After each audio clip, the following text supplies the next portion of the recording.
Pregnant wife confronts millionaire husband at a hotel bar after catching him with Mistress. A hushed tension filled the opulent bar at the Plaza Hotel, where glittering chandeliers shimmered over velvet seats and polished floors.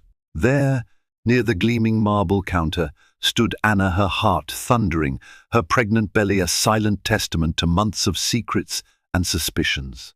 She couldn't tear her eyes away from Daniel, her billionaire husband, who was leaning far too close to a woman in a figure-hugging red dress. A swirl of betrayal and fury surged through Anna's veins, compelling her to take a step forward. Voices in her mind warned her to run, but she couldn't. She had come too far to simply turn back now. Anna Calhoun married Daniel Calhoun 3 years ago in a lavish ceremony that lit up the society pages. Every detail had been meticulously planned, the grand hall decorated with over 100,000 white roses, the custom lace gown from Vera Wang, the multi-tiered cake that shimmered under chandeliers. Their union was celebrated like a fairy tale come to life, but Anna never quite believed in perfect fairy tales. She knew that behind the sparkle of wealth there could be long shadows of ambition, secrecy, and unspoken resentments. Before marrying Daniel, Anna was a small-town girl from Ohio. Her father worked at a local auto parts factory, and her mother taught second-grade children. Anna's ambition was to move to a bustling city, maybe become a journalist or writer, to share stories of courage and transformation. Meeting Daniel was the biggest transformation of her life. He was everything she had ever imagined: tall, charismatic, financially successful beyond reason. His business empire, Calhoun Industries, owned a chain of global tech firms, real estate investments, and even a few luxury brands. By the time Anna met him at an art fundraiser in Manhattan, Daniel had already claimed the title of billionaire and the attention of every socialite in New York. They had a whirlwind romance, exclusive dinners at Michelin-starred restaurants, spontaneous trips to Europe in his private jet, and passionate nights in his penthouse overlooking Central Park. Yet even in those heady days, Anna sometimes felt a rift forming. Daniel was always on his phone, dealing with urgent matters, whispering about investor calls. At first, she attributed it to the demands of high-stakes business. But over time, the phone calls grew more secretive, the late-night meetings more frequent, and the explanations less convincing. When Anna discovered she was pregnant, she was overjoyed. She hoped this would help them both reconnect and step away from the shadows that seemed to linger. But as her belly grew, Daniel seemed more distant than ever. Dinners at home became dinners alone.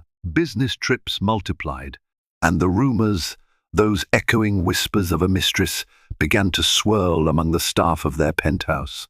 It was a housekeeper's accidental mention that first planted a seed of doubt in Anna's mind. There was talk of Daniel being seen at odd hours with a mysterious woman, a swirl of perfume clinging to his suits at times when he was allegedly just working late.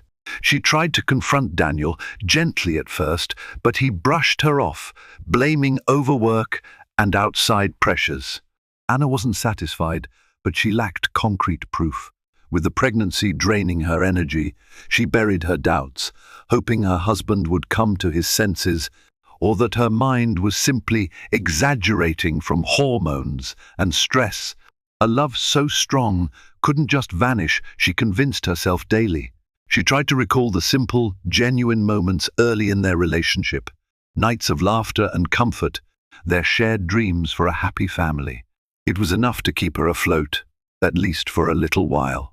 One evening, Anna was in her study, once her writing nook, now more of a neglected corner, when the phone rang. Daniel had forgotten his personal phone at home. On the caller ID, an unfamiliar name flashed: Tessa. Something in Anna's chest tightened, a primal sense of dread. She answered.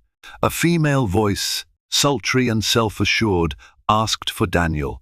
Anna struggled to keep her voice calm. "He's not here right now," Anna said. "May I ask who's calling?" "This is Tessa, his business associate," the woman replied. "We have a meeting scheduled in an hour. Just let him know I'll be waiting at the Golden Vine restaurant. He'll know what it's about." When Anna confronted Daniel about Tessa later, the expression on his face was fleeting, caught between guilt and feigned indifference. He insisted Tessa was just a new consultant he'd hired to help with a deal overseas. In typical Daniel fashion, he pivoted the conversation, making Anna feel childish for suspecting anything. But the weight in her chest refused to fade. As the weeks passed, more odd incidents surfaced. Jewelry receipts in Daniel's briefcase that didn't match anything Anna had ever seen. Cryptic texts on his phone that he shielded from view. He started wearing cologne she'd never smelled before. Where once he would come home from an overseas trip, eager to hold her, now he walked in, phone pressed to his ear, barely acknowledging her presence. The baby in her belly kicked more vigorously each time a new wave of doubt battered her heart, as if the little life inside her sensed the tension. Late one night, Anna found herself pacing the bedroom. She touched the framed photo from their wedding, her reflection glimmering in the glass. She remembered how safe she felt in Daniel's arms, how he promised to protect her from life's harsh winds. Yet here she was, uncertain, anxious, desperate for answers. She was pregnant and exhausted, but a fierce resolve flickered within her. She would find the truth, no matter the cost. The decisive clue came from someone Anna least expected to help, Daniel's younger sister, Alicia. While Alicia wasn't particularly close with Anna, they had had their share of frosty interactions at family gatherings. She had a streak of empathy for the unborn baby. Alicia worried about Anna's health under so much stress. With eyebrows furrowed, Alicia confessed that she overheard Daniel talking about meeting Tessa at the Plaza Hotel bar in New York City. He was apparently quite insistent on secrecy. Alicia suspected it wasn't the first time they'd met there. Anna's heart hammered. The Plaza Hotel was famous for its exclusivity. The bar, adorned with classic decor and a refined ambiance, was a hotspot for discreet high society meetups. If Daniel was meeting Tessa there, it wasn't for a simple business chat.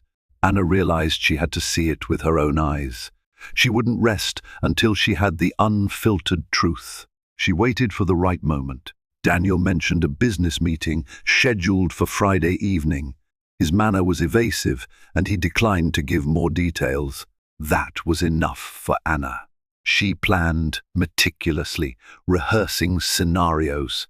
One moment she felt confident, steeled by righteous anger. The next, she was consumed by heartbreak, wishing she could bury her head in the sand.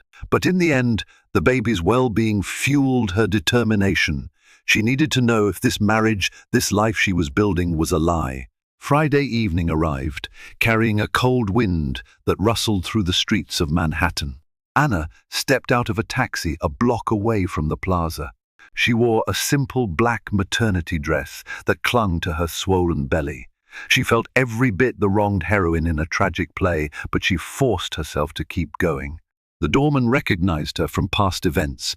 She offered a tight-lipped smile and prayed he wouldn't make a fuss. Luckily, he didn't. She glided into the lobby, heart pounding like thunder. Light from the grand chandeliers sparkled across the marble floors, reminiscent of a star-filled sky. She could barely hear the piano music in the background over the roar in her ears. Every footstep echoed like a final countdown to the confrontation. She found her way to the bar, a dimly lit space with plush seating and a sophisticated hush. She paused near a large palm plant, scanning the room. Then she saw them, Daniel and Tessa, at a small corner table, heads bent close, a bottle of expensive champagne half consumed. Tessa's laughter cut through the hush like a blade, confident and almost mocking. Her hand rested on Daniel's wrist. The spark in his eyes, so foreign to Anna these days, made Anna's stomach churn. Anna nearly turned around, wanting to escape the agony, but something in her refused to run. The baby stirred, giving her courage. She stepped forward, each step measured. She reached their table, her shadow falling over the pair, who looked up in surprise. Daniel's expression twisted into panic, while Tessa's red lips curled into a subtle, knowing smile. The moment felt suspended in time. Anna realized every fear, every suspicion had been warranted. She inhaled deeply and spoke, her voice trembling but resolute. "Daniel, I see your business meeting is going well." Daniel stood so abruptly that his chair screeched across the marble floor.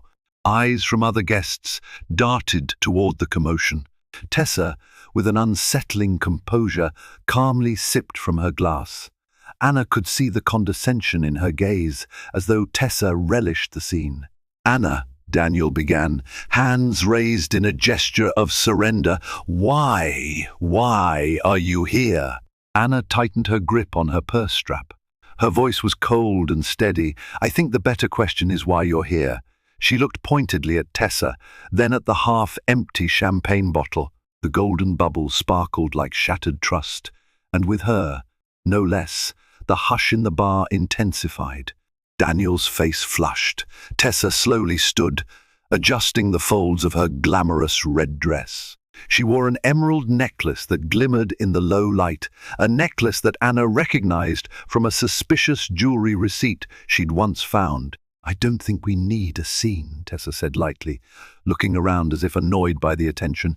Her confidence stoked Anna's anger. Tessa turned to Daniel with a smirk. "Maybe we should go somewhere else."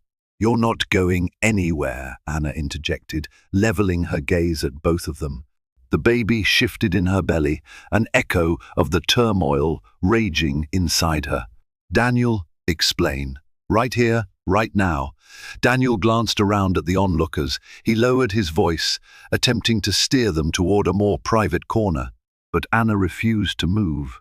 She wanted the truth, wanted it in public, if that's what it took to finally shatter the lies.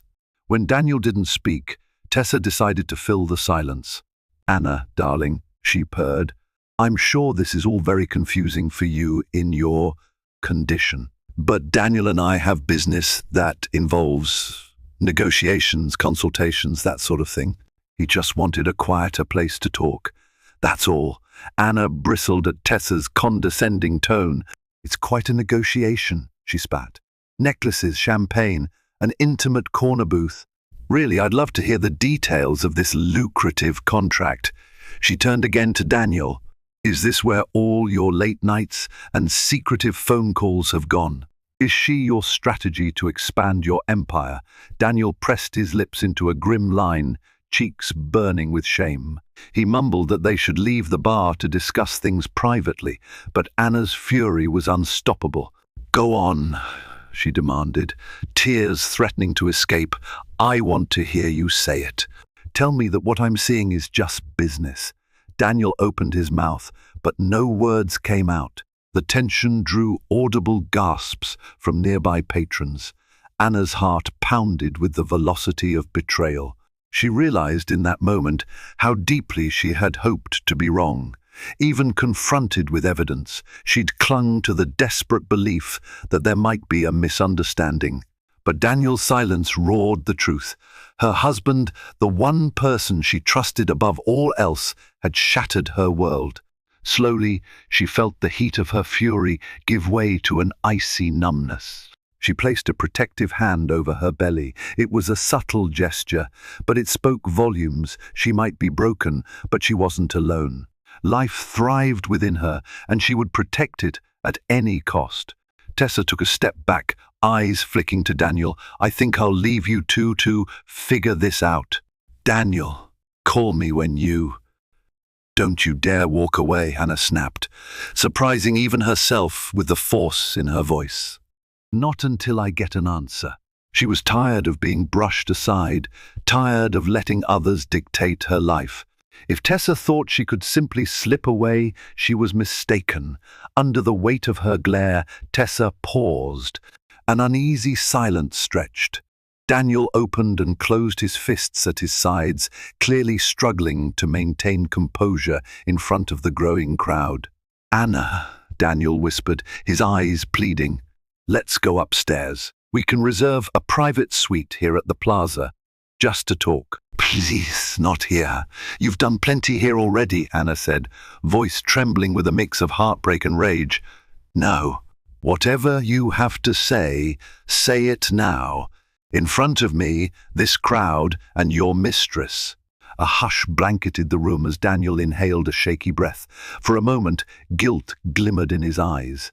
Then, as if a dam had burst, words began tumbling out. He admitted he'd been seeing Tessa for a few months, initially for business advice. One deal led to after meeting drinks, which led to something more. He hadn't meant for it to happen, but it did. He was ashamed. He claimed he still loved Anna and wanted to make things right, but he was in so deep. He didn't know how to pull himself out. Anna stood there, trembling, tears burning behind her eyes. She felt the eyes of the bar upon her, some pitying, some judging. She wanted to scream, to collapse, to rage at the unfairness of it all. Instead, she managed a choked whisper, "After meeting drinks? You had an affair while I carried our child." Daniel flinched. Tessa, to her credit, seemed momentarily uncomfortable.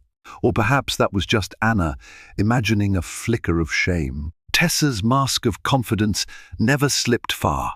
"I didn't expect things to go this far," Tessa offered, as though that was any consolation. Anna couldn't bear to stand there any longer. She turned on her heels, ignoring Daniel's pleas to wait. She hurried out of the bar, the clack of her heels echoing loudly in her ears. The baby shifted again, and Anna fought back the tears until she was safely out of sight. Only once she reached the lobby restroom did she let the sobs break free. Anna locked herself in a spacious stall and let her tears flow freely.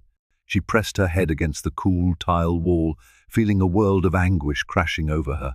The memory of Tessa's smirk, Daniel's faltering excuses, and the pitying glances of strangers all merged into a suffocating cloud. She looked down at her swollen belly. The baby was due in a few months. "We're going to be okay," she whispered, voice trembling. She had to protect her child, but how? Her entire life, her marriage, her trust, her sense of security was unraveling. She realized this was more than just an affair. It was a betrayal of vows, of a foundation they had promised to build together. Anger flared up once again, mingling with desperation. She wiped her tears and pulled her phone from her purse, ignoring the chaos of missed calls and frantic messages from Daniel. She dialed Alicia's number. "I caught him," Anna managed, voice unsteady. Alicia's gasp on the other end was all the confirmation she needed. Alicia offered to come pick her up, but Anna declined. She wanted no more humiliation for the night, no more public scenes. With a shaky determination, she left the restroom and headed for the elevator banks. If Daniel wanted to talk privately, she would give him the chance, if only to secure clarity for herself and for her unborn child.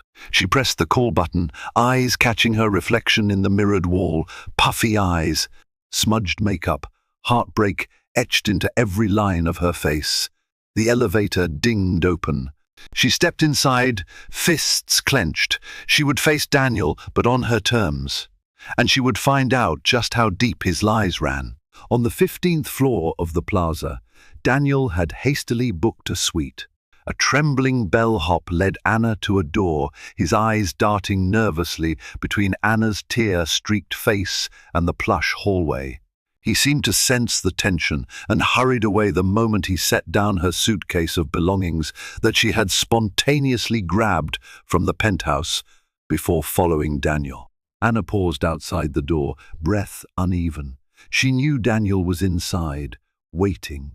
She could almost feel his guilt seeping through the walls. But she had to do this. After a few seconds, she slid the keycard through the lock and entered. Daniel stood near the large bay window overlooking Fifth Avenue. City lights twinkled like fallen stars, a stark contrast to the turmoil within the room. He turned, eyes red-rimmed. He looked like he wanted to speak, but couldn't find the words. Anna shut the door softly behind her. She kept her back against it, as though needing physical support. You wanted privacy, she said in a low tone. Now we have it. Talk. Daniel cleared his throat. Anna, I'm sorry. I never intended to hurt you. Things just spiraled. Tessa was helping me with a new tech expansion in Europe.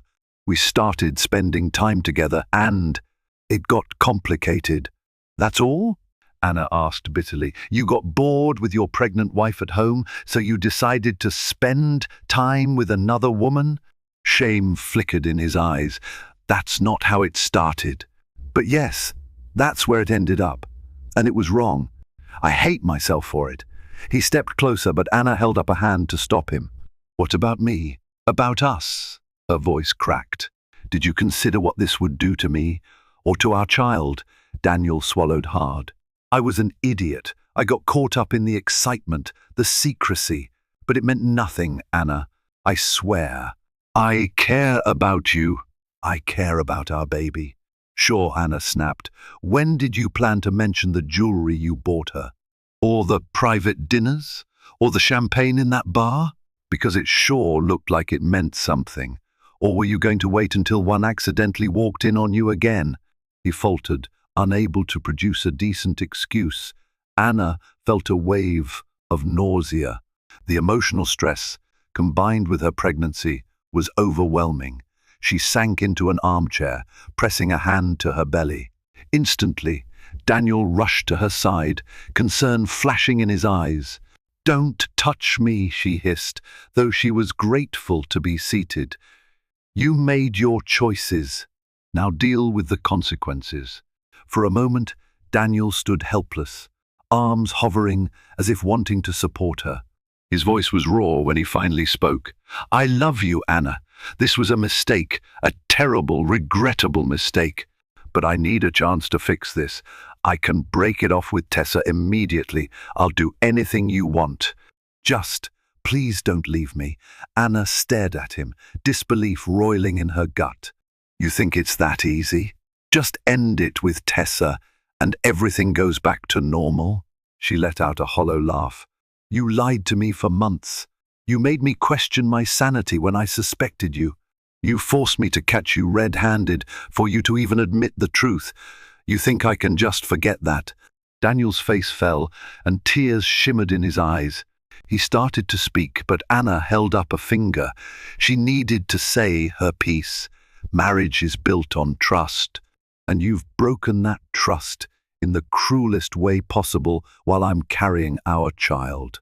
Even if I wanted to forgive you, I'm not sure I could. It hurts too much. A strangled sob escaped Daniel. In all the time Anna had known him, she had never seen him so vulnerable.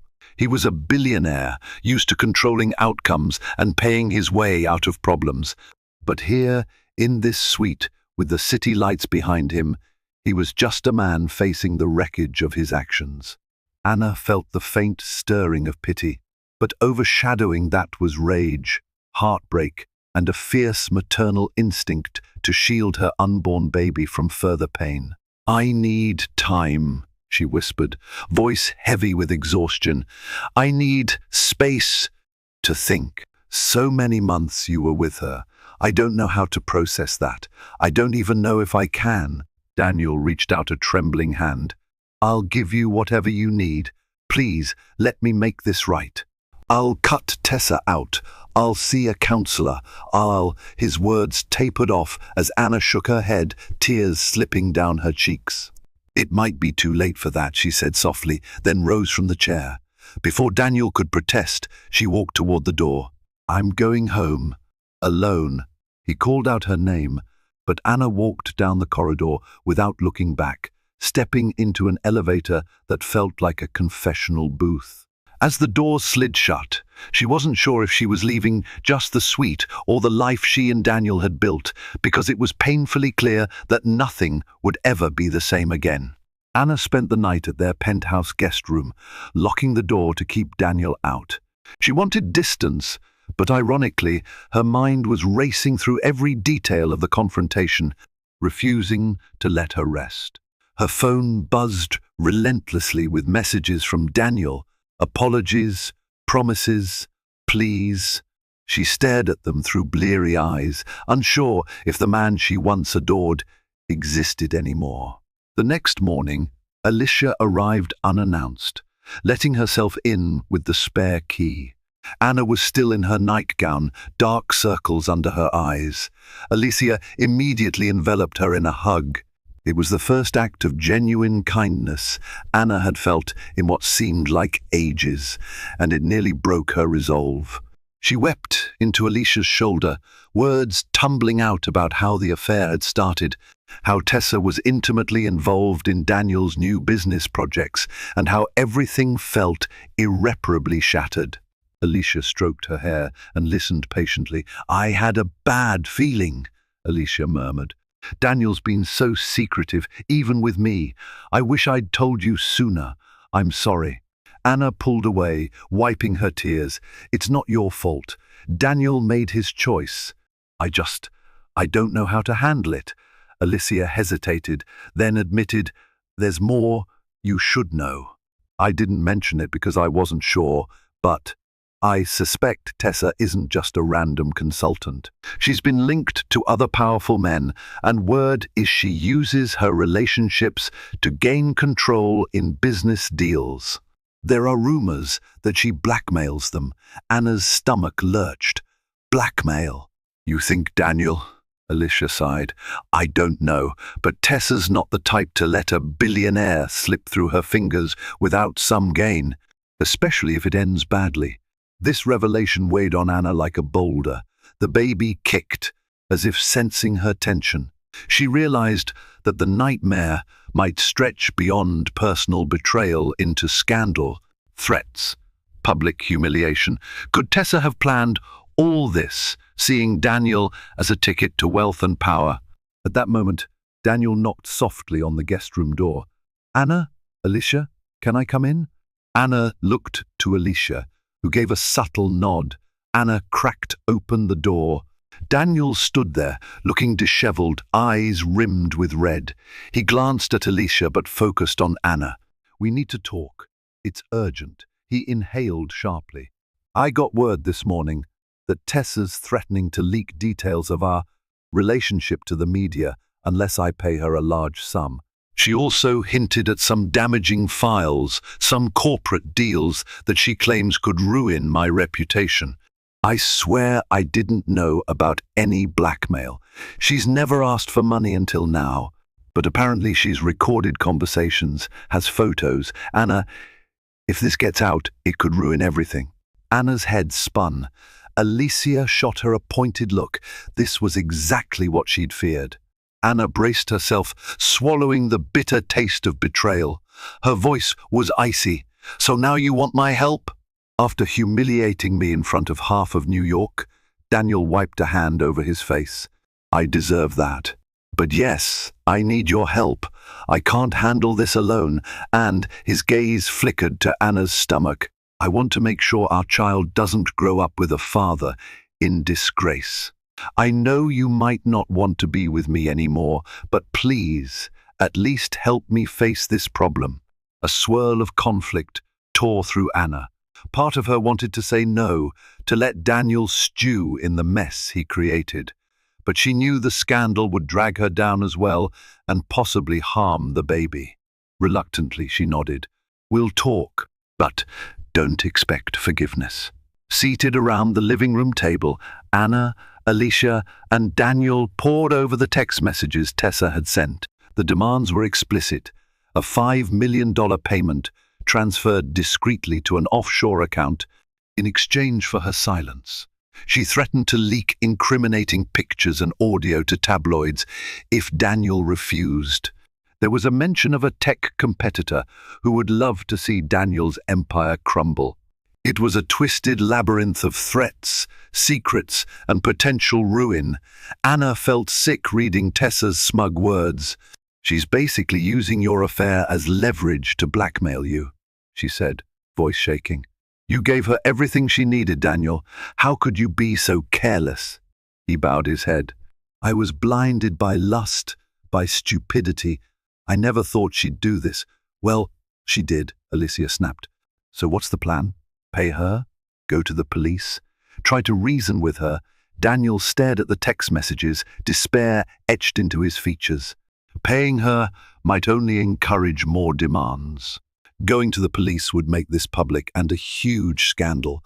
If she really has incriminating material about my business deals, it could trigger an investigation. My investors would pull out. The board would lose faith. We could lose billions. Anna's frustration peaked. So your primary concern is your business. He lifted his eyes, desperation and regret mingling. No, I'm worried about us, about you and the baby. I know I messed up, but I still have responsibilities to everyone who works at my companies, to our employees and shareholders. If Tessa's threats are real, a scandal of that magnitude could destroy countless livelihoods. I need to handle this carefully. Anna exhaled heavily, forcing herself to remain calm. Fine. So what do we do? They brainstormed. Alicia suggested contacting a top-notch security firm. Anna recommended gathering any evidence they had that could discredit Tessa. Daniel hesitated, worrying that might spur Tessa to release her dirt sooner. Eventually, they decided to meet Tessa on neutral ground, a private law office under the guidance of Daniel's legal counsel, to see if they could negotiate a resolution without succumbing to blackmail or inciting further wrath. Anna felt her heart pounding as they arranged the meeting for the next day. Part of her still reeled from the personal betrayal. Now she was thrown into corporate intrigue that could overshadow everything else. She realized with dismay that Tessa hadn't just hurt her marriage, she had inserted herself into the very framework of Daniel's world, and by extension, Anna's world too. The next day, Anna arrived at the high-rise law firm with Alicia and Daniel. A team of attorneys awaited them in a gleaming conference room with floor-to-ceiling windows overlooking the Manhattan skyline. Tessa was scheduled to appear in an hour. The tension was palpable. Anna sat at the far end of the long mahogany table, hands clasped over her belly. She wished she were anywhere else. She scanned the array of serious suits, Daniel's top corporate lawyer, a crisis manager who specialized in high-profile scandals, and a private investigator discreetly situated in a corner. Everyone murmured in hushed voices, analyzing possible outcomes. The clock ticked ominously until the moment Tessa swept in, wearing a perfectly tailored black suit and exuding an air of supreme confidence. She didn't come alone. Her own attorney, a sharp-faced woman with a briefcase, followed close behind. Tessa's eyes locked onto Daniel, then darted to Anna. A flicker of something akin to contempt passed over her features. "Shall we sit?" Tessa said coolly, gesturing to the table. Her attorney placed a stack of documents before them. "We can keep this simple. I have what I have. You have the funds you have. Let's not complicate matters." Anna's anger burned.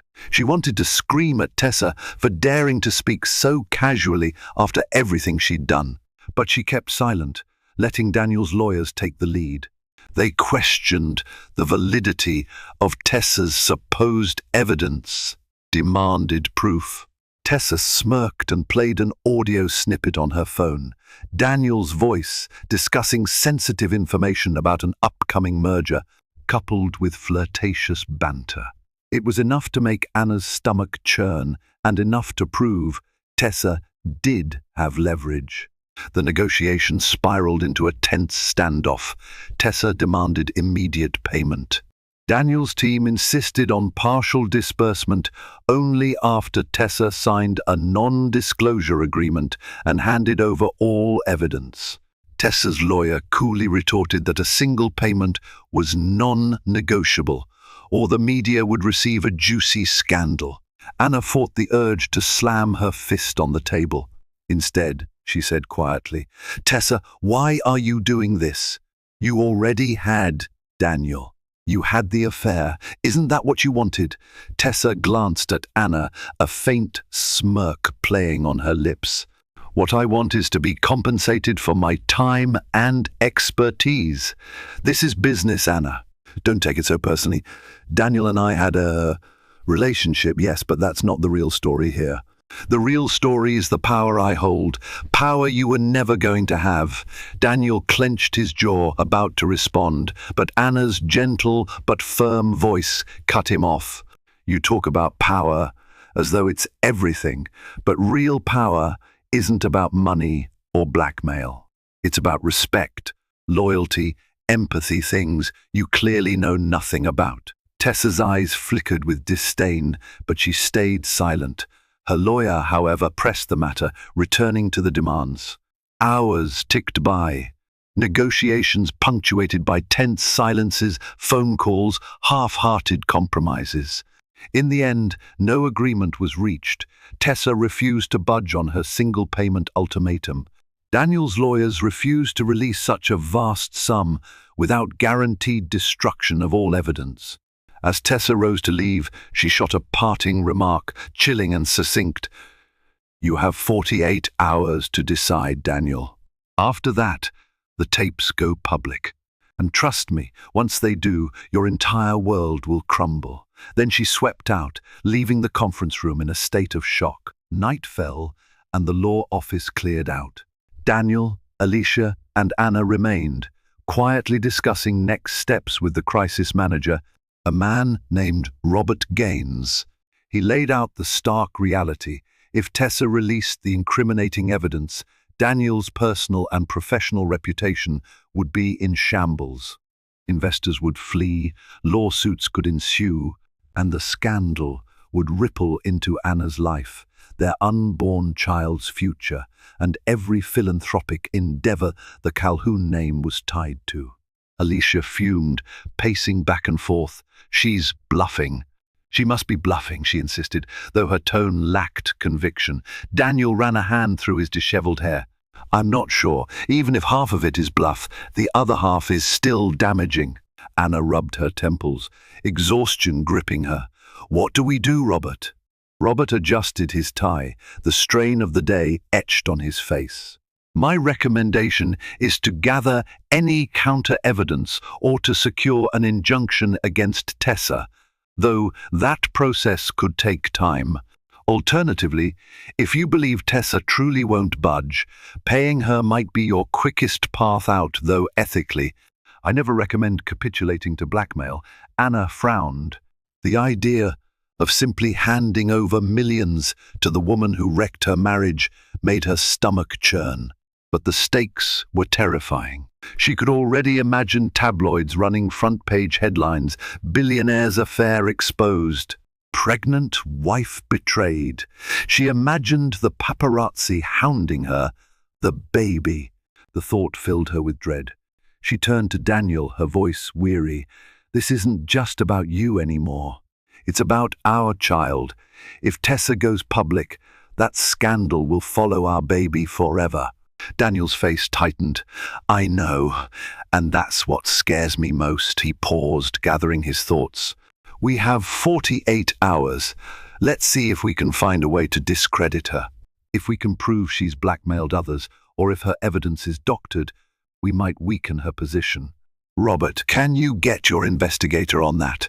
Robert nodded. "I'll start immediately." "Good," Daniel said. "And if it fails, we'll decide if paying her is a necessary evil." Anna and Alicia exchanged worried looks. This was not a simple negotiation, not a typical business deal. A wave of despair washed over Anna. She recalled the day she said "I do" to Daniel, believing in a bright future. Now, just a short time later, she was haggling with lawyers and crisis managers, dealing with the fallout of an affair she never dreamed possible. Yet, in the darkest corner of her heart, Anna felt a flicker of resolve. She wasn't just a victim. She was a mother. And for the sake of her child, she would find a way to navigate this hellish predicament, even if it meant facing unimaginable confrontations. Over the next day, Robert's investigator unearthed a trove of rumors tying Tessa to past blackmail attempts. However, most of those cases seemed carefully buried or settled out of court. No one wanted to go on record against her, likely fearing further exposure. Desperate, Anna took a different approach. She reached out to a source from her past, an old friend named Cora, who now worked as a journalist for the New York Times. Cora was known for her investigative tenacity. They met secretly at a small cafe in Midtown, far from the glitz of Daniel's usual haunts. Sitting across from Cora in a quiet booth, Anna explained the situation. She recounted Tessa's threats, the affair, the blackmail. She hadn't intended to share so many personal details, but she trusted Cora's discretion. Cora listened gravely, jotting notes in a small leather notebook. "This Tessa sounds like a professional extortionist," Cora said. "I might be able to tap some sources, see if there's anything I can dig up that's not publicly known. If I find something, it might help you turn the tables." Anna breathed a shaky sigh of relief. "Thank you. Just, please keep my identity under wraps. I don't want a bigger scandal." Cora reached across the table, squeezing Anna's hand gently. "I promise, I'll do what I can." Parting ways, Anna felt marginally hopeful. But as the hours ticked closer to Tessa's 48-hour deadline, anxiety gnawed at her. Daniel's entire team was on high alert. Alicia hovered near Anna like a protective sister, while Daniel immersed himself in strategy meetings. Late that evening, Cora called Anna. Her voice was tense. "Anna, I dug around. It seems Tessa has ties to a known corporate saboteur. She's done this routine before: lure wealthy men, gather secrets, threaten them, or feed info to business rivals for profit." A chill coursed through Anna. "So it's definitely bigger than just an affair." "Absolutely," Cora confirmed. "She's systematically targeted men who oversee lucrative deals. There's a rumor that she's connected to Winston Mackey, the head of a rival tech conglomerate. If that's true, she might be funneling your husband's secrets directly to him, or using them to manipulate Daniel into making bad decisions that favor Mackey's interests." Anna's mind whirled. Winston Mackey was a major competitor in Daniel's sphere. If Tessa was working with him, the stakes were even higher. Daniel's empire might not just suffer from scandal, it could be systematically dismantled. "Thank you, Cora," Anna managed. "This is huge. Use it wisely," Cora advised, "and carefully." Armed with Cora's information, Daniel's crisis team launched into overdrive. If Tessa was feeding secrets to Winston Mackey, that constituted industrial espionage. They could threaten Tessa with a lawsuit or even criminal charges if she was found complicit. But they needed proof, and time was running out. The atmosphere in the penthouse felt electric with tension. Anna's phone pinged with a text message from Tessa, a mocking reminder of the deadline. Now just 12 hours away, Alicia prowled the hallways, chewing her nails and cursing under her breath. Daniel retreated to his study with phone calls, trying to gather any intel on Mackey's potential involvement.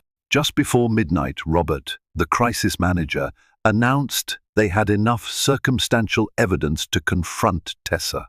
While not a smoking gun, it might be enough to scare her into backing down, or at least negotiating more favorably. Anna's stomach twisted with dread and morning sickness. She wished none of this was happening. She wished she could be a normal, expectant mother, worried about baby clothes and nursery colors, not blackmail and corporate sabotage. But fate had dealt her this hand, and she resolved to see it through. Strangely, Tessa insisted on meeting again at the Plaza Hotel bar. It was as if she reveled in the very place where Anna caught them. The irony wasn't lost on Anna. But Daniel's team agreed, hoping the public space would discourage Tessa from dramatic outbursts. When Anna arrived, her heart thundered with painful familiarity. The same chandeliers twinkled overhead, the same plush seating, but everything felt colder, sharper. She found Tessa sipping a martini in the corner booth, completely at ease. Her lawyer was absent this time, a power move to appear more personal, no doubt. Daniel, Robert, and Alicia joined Anna. Tessa raised an eyebrow, glancing over the group. I take it you've decided to pay then? Daniel slid into a seat across from her. Actually, we have some new information. We know you've been in contact with Winston Mackey. Sharing corporate secrets is corporate espionage.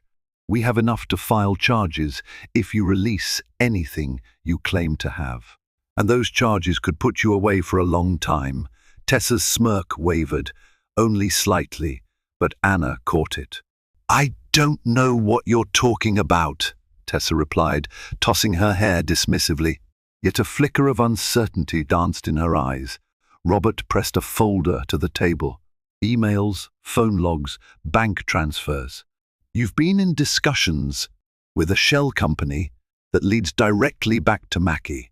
If you expose any private data about Calhoun Industries, we'll have proof you did so with criminal intent. Tessa's eyes narrowed. So what's this? A bluff? Try us. Alicia shot back, her voice ice cold. Anna watched Tessa's face carefully. Beneath that veneer of confidence, Anna spotted fear. The blackmail scheme was built on her advantage, an advantage that had now evaporated. She had power only if Daniel was scared, but now he had evidence that could ruin her. For a moment, Tessa seemed to calculate her next move. Then, with a sigh, she leaned back, swirling her martini. Fine. You've done your homework, so let's talk real numbers. Daniel blinked. Numbers? We just told you we can take this to court if you try anything. Tessa chuckled humorlessly. And you'll cause a scandal in the process, right? You think the press won't cover a corporate espionage suit? Your dirty laundry will be aired out anyway. My guess is you still want this buried. So how about a reduced fee for my silence? 2 million, not 5. I'll sign whatever agreement you want, and we all walk away unscathed. Anna felt her blood boil. Tessa was incorrigible, shifting tactics the moment she lost leverage. She was still demanding a fortune for secrecy. Robert coughed, turning to Daniel. This was the moment of decision. Fight and risk everything in a messy trial, or pay and end it quietly. Daniel looked at Anna, helplessness etched in his eyes.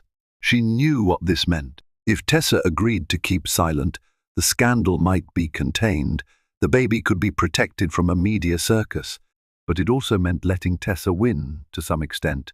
Anna's heart pounded with conflicting emotions. She didn't want Tessa to profit from her betrayal, yet the baby's future weighed heavily. Finally, Daniel spoke, voice measured. 2 million in exchange for all copies of the evidence, the NDA, and the guarantee of total silence. If you so much as utter my name to the press, we release our evidence of your espionage attempts. Understood? Tessa downed the last of her martini. Understood. I'll have my lawyer draw up the papers. Anna clenched her fists, holding back a storm of emotions. She hated that Tessa was getting away with so much, but she needed to protect herself, her child, and perhaps even Daniel's employees, who depended on his company's stability. The moral compromise stung like a fresh wound.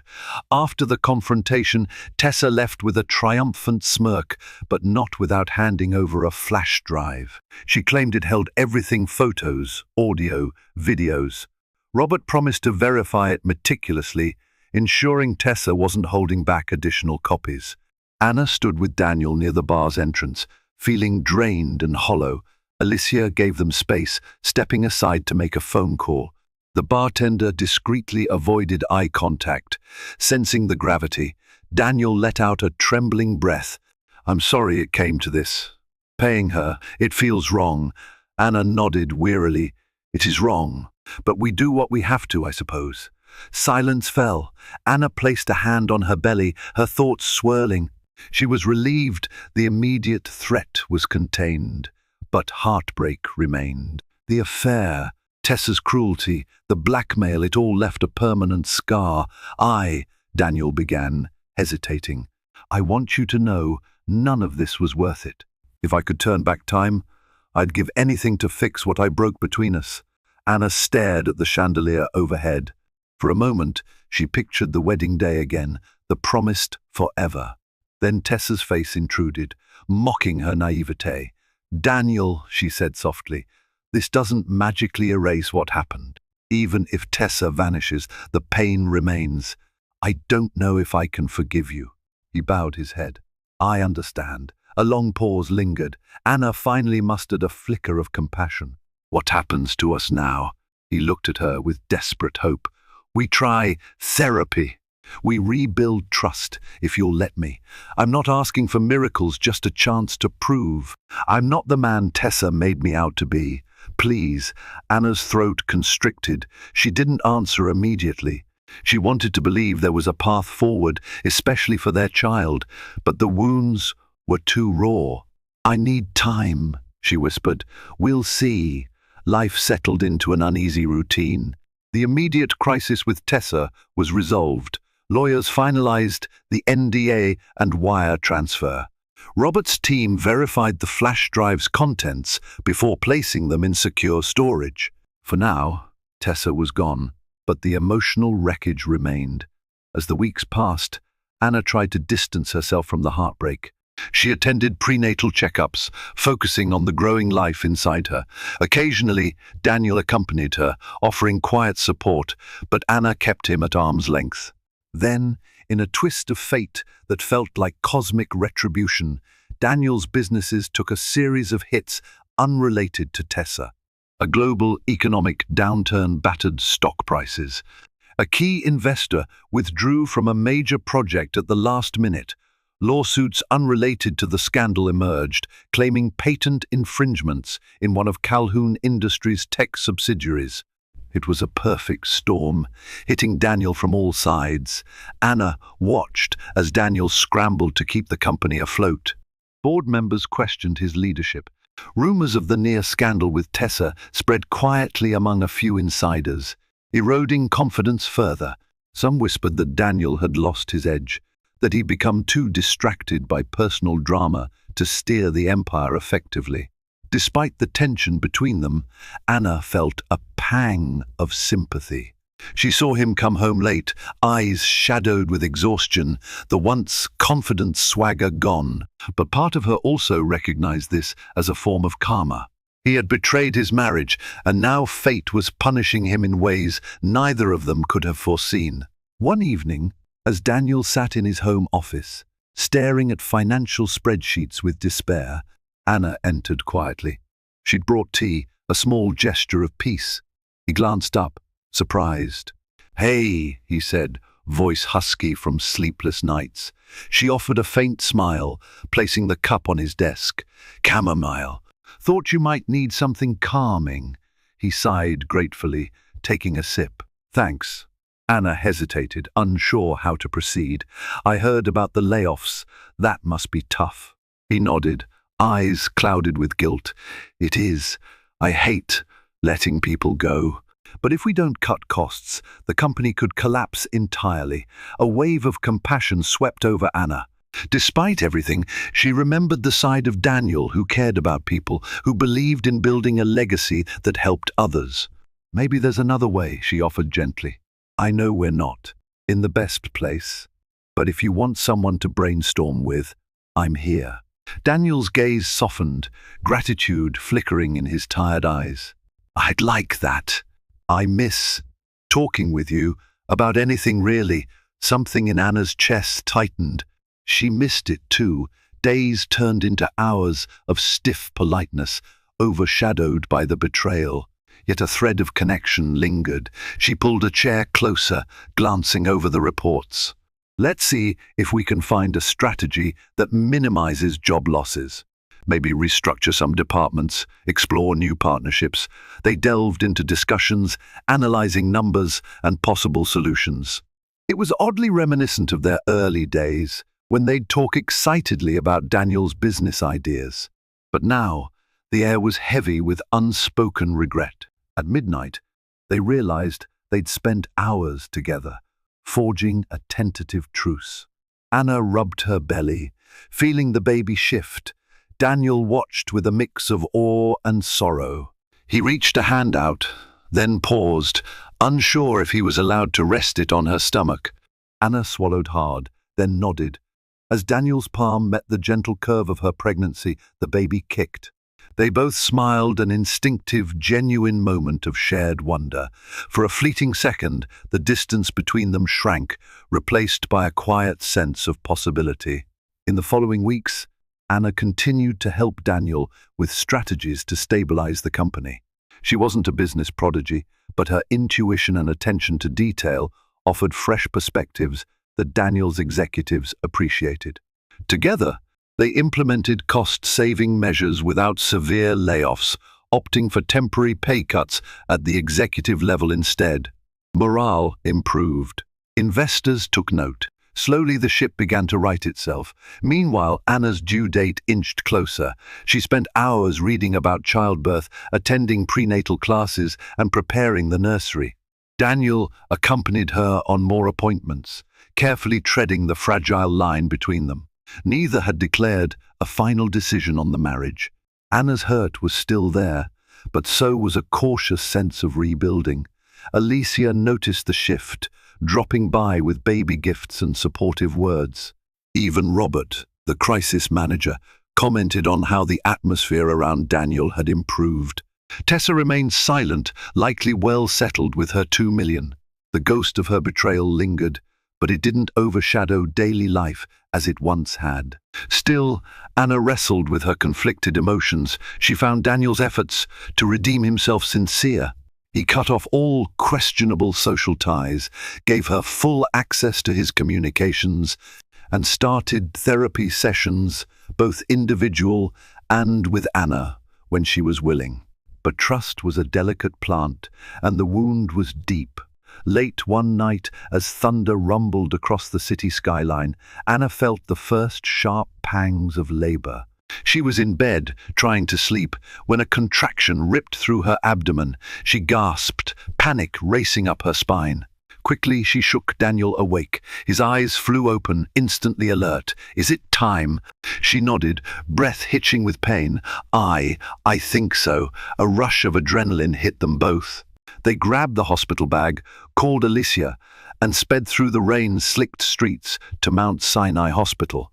Nurses whisked Anna into a birthing suite, hooking her up to monitors. The baby's heartbeat filled the room with a rapid, comforting rhythm. Daniel stood by her side, holding her hand. She gritted her teeth through contractions, sweat beading her forehead. Fear mingled with excitement. This was the day they'd meet their child, a new life born from their turbulent union. Hours blurred into a haze of pain, pushing, tears. Daniel whispered encouragement, apologizing for every misstep, promising to be a better man, a better father. Anna focused on one singular goal: bring their baby safely into the world. Despite the heartbreak, the betrayal, in that moment, she was grateful Daniel was there. At dawn, a shrill cry filled the room. Their son emerged, small and wrinkled and perfect. The nurse placed him on Anna's chest, and she burst into tears, overwhelmed by love so powerful. It erased every other thought. Daniel, tears streaming down his face, leaned in to kiss the baby's tiny forehead. They named him Benjamin, a name Anna had loved since childhood. Holding Benjamin, Anna felt the universe shift, as if everything else paled in comparison. She caught Daniel's gaze, and for a moment, forgiveness seemed possible. Not guaranteed, but attainable someday. In the days after Benjamin's birth, Anna and Daniel remained at the hospital, absorbing the joys and challenges of new parenthood.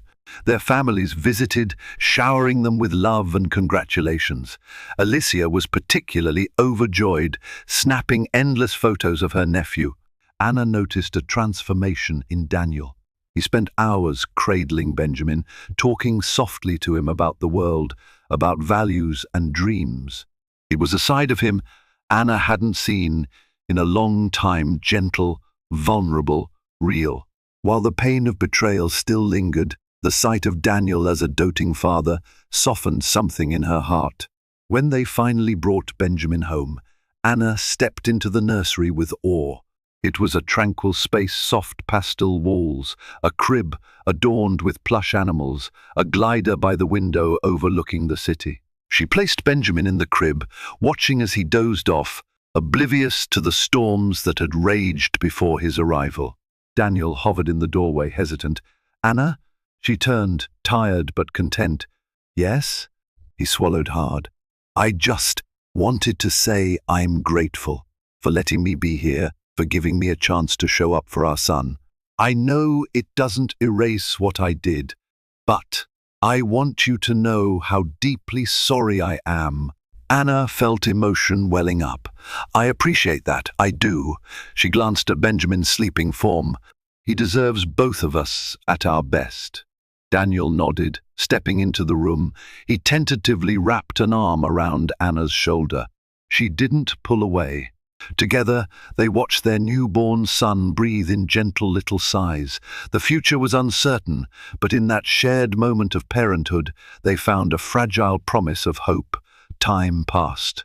Benjamin grew, and so did the complexities of Anna and Daniel's relationship.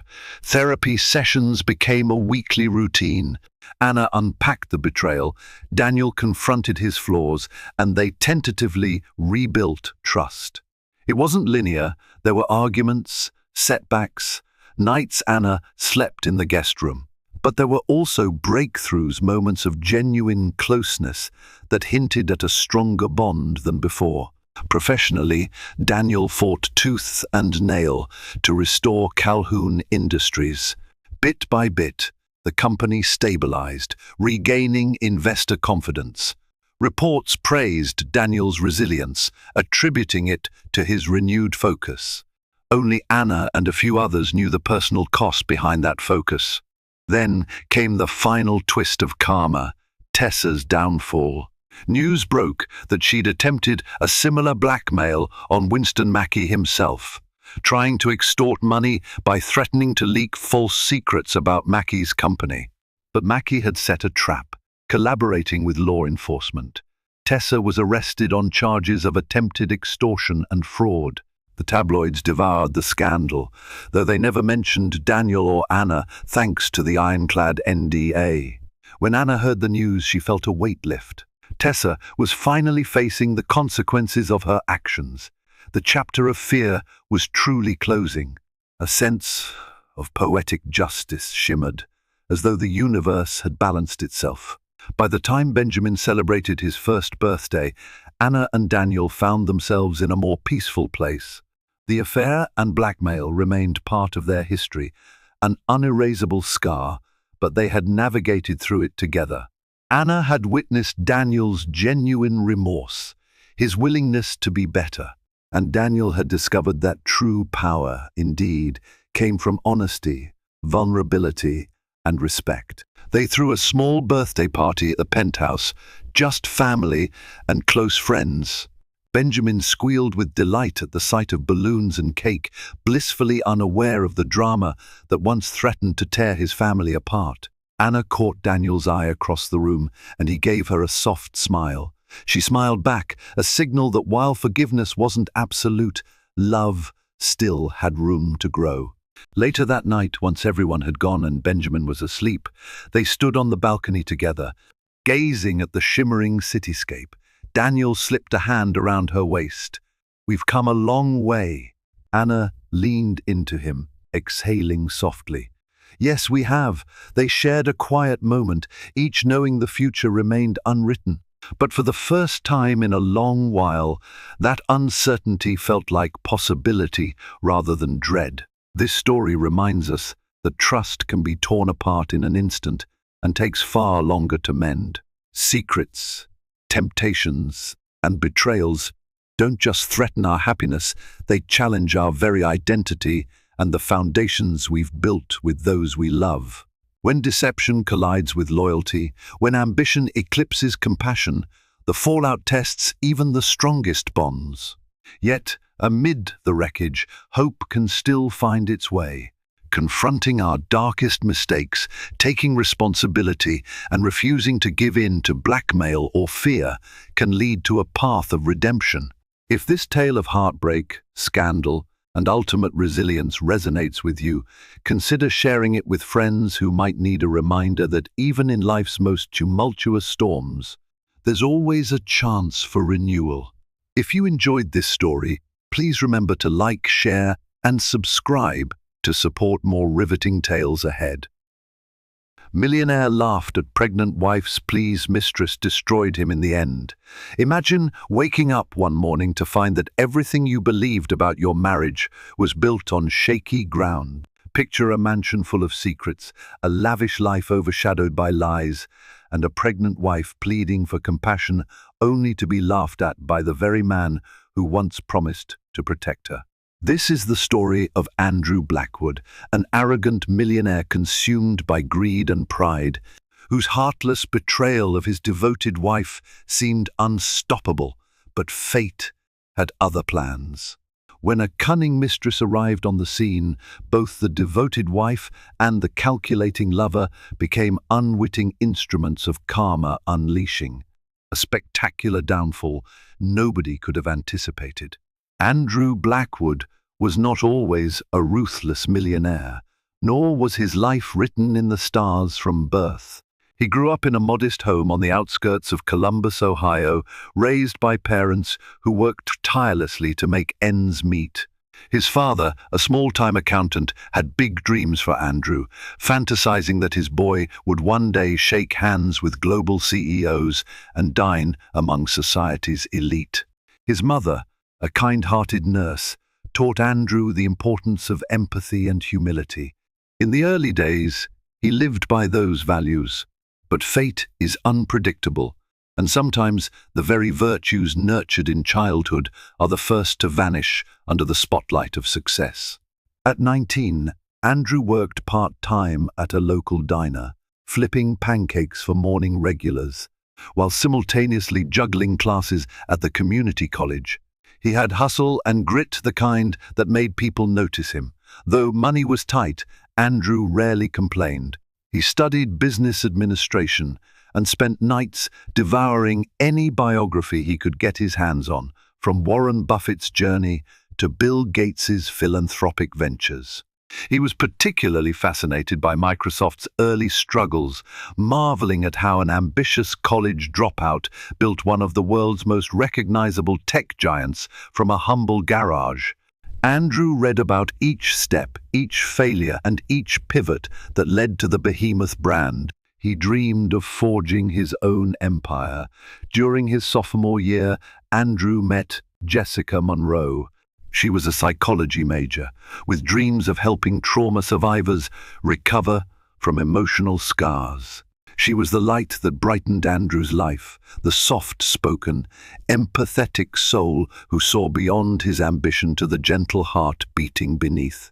They met at a campus fundraiser dedicated to mental health awareness.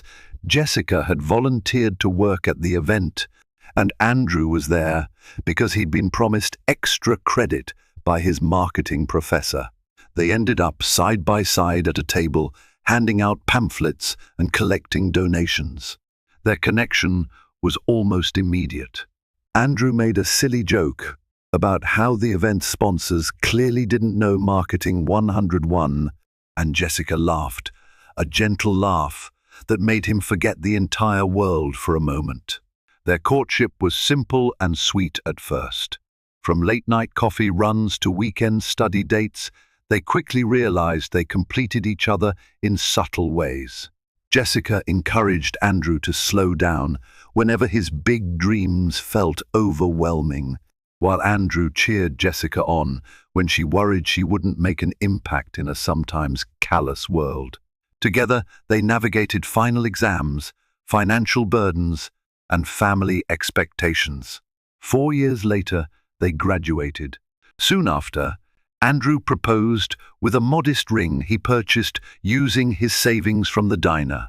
Jessica burst into tears of joy, saying it was perfect because it represented his honest effort and genuine love. After a small wedding in Jessica's parents' backyard, they moved into a tiny one-bedroom apartment downtown.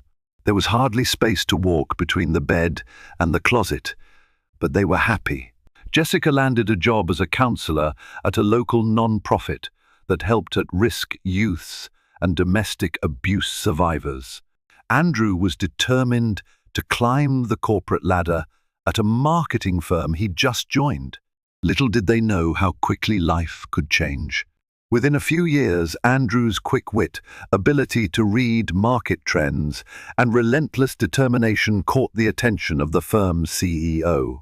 Promotions began rolling in, along with bonuses that dwarfed their previous income. Andrew found himself on private jets to attend conferences in New York, London, and Tokyo, sometimes returning home with the hazy glow of success in his eyes, but also with a hunger that could not be satisfied. By the time Andrew turned 30, he no longer worked for anyone else. He had ventured out on his own, building an agency that specialized in marketing for tech startups. Jessica was proud but a bit wary. She recognized the flicker in Andrew's eyes, a flicker that spoke of wanting more and more, almost an insatiable thirst for power. Yet, she stood by him. After all, she loved him dearly, and what could be wrong with supporting her husband's success? Andrew's agency soared. Strategic partnerships with venture capitalists and a daring approach to brand development put him at the forefront of young marketing moguls. When he turned around 33, he was already a millionaire with a plush home, luxury cars, and invitations to high-profile social events. On the surface, it was a fairy tale come true. However, behind the gilded doors, Andrew and Jessica's relationship began to show cracks. His travel schedule grew insane, and nights once spent quietly chatting with Jessica turned into high-end parties with new business contacts. Their dinner discussions, which had once centered on shared future goals or stories about the kids Jessica counseled, now revolved around Andrew's deals, potential acquisitions, and which new toy he planned to buy next. One night, Jessica confided to Andrew that she missed their Simple Moments ice cream runs at midnight, heartfelt conversations about life's deeper meaning. Andrew laughed, but not in the gentle way he used to. This laughter was dismissive, almost condescending, as though he was shaking off a quaint memory from a life he had outgrown. Jessica felt a pang in her chest, but she told herself it was just stress. In time, she believed, once his business stabilized, everything would return to normal.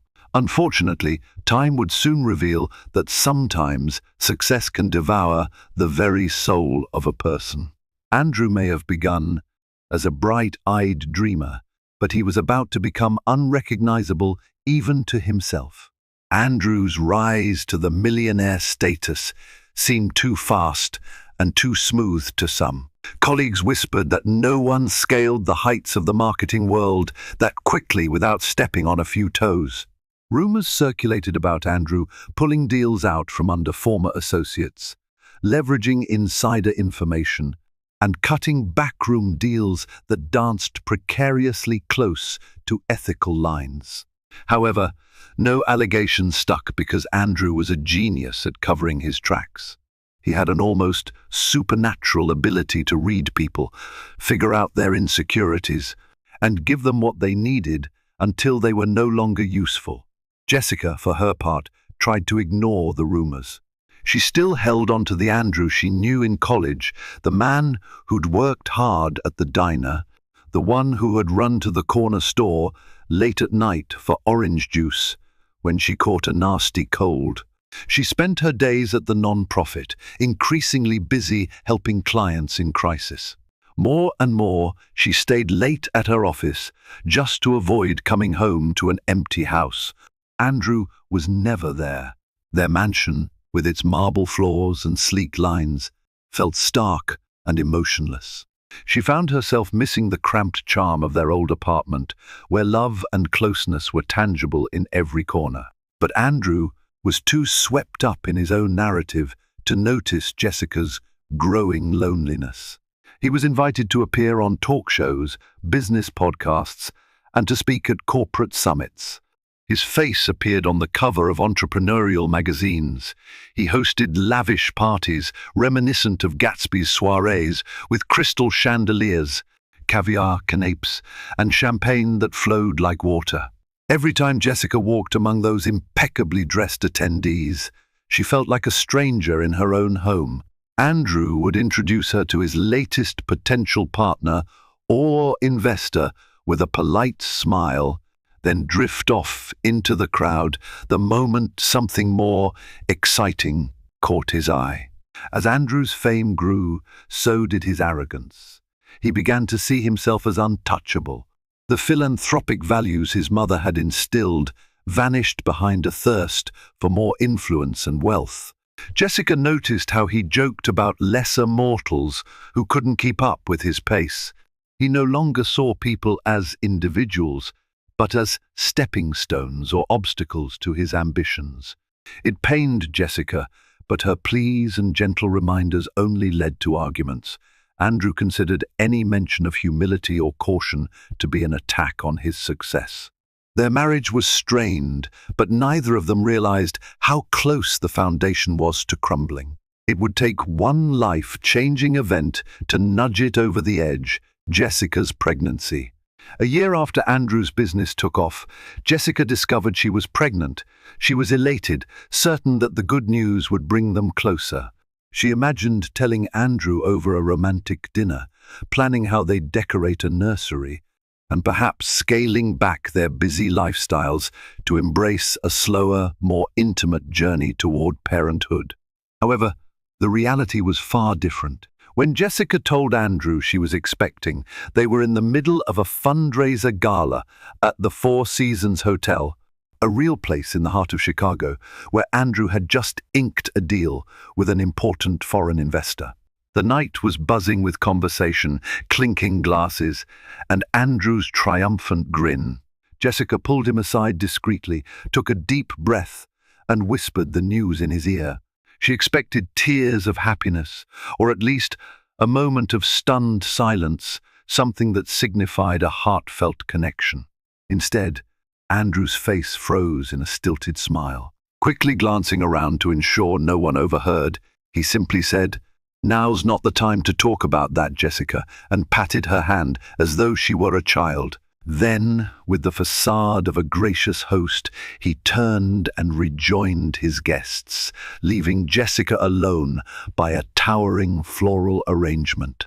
That night, she rode home alone while Andrew continued partying into the early hours. He finally dragged himself in at dawn, reeking of whiskey and cigars. Jessica, unable to sleep, stood in the kitchen waiting to confront him, but Andrew brushed off her concerns. "You can't drop news like that in front of everyone," he scolded.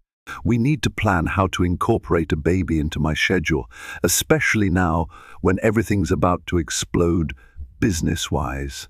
Couldn't you have chosen a better moment?" Jessica stared at him in disbelief, her eyes brimming with tears.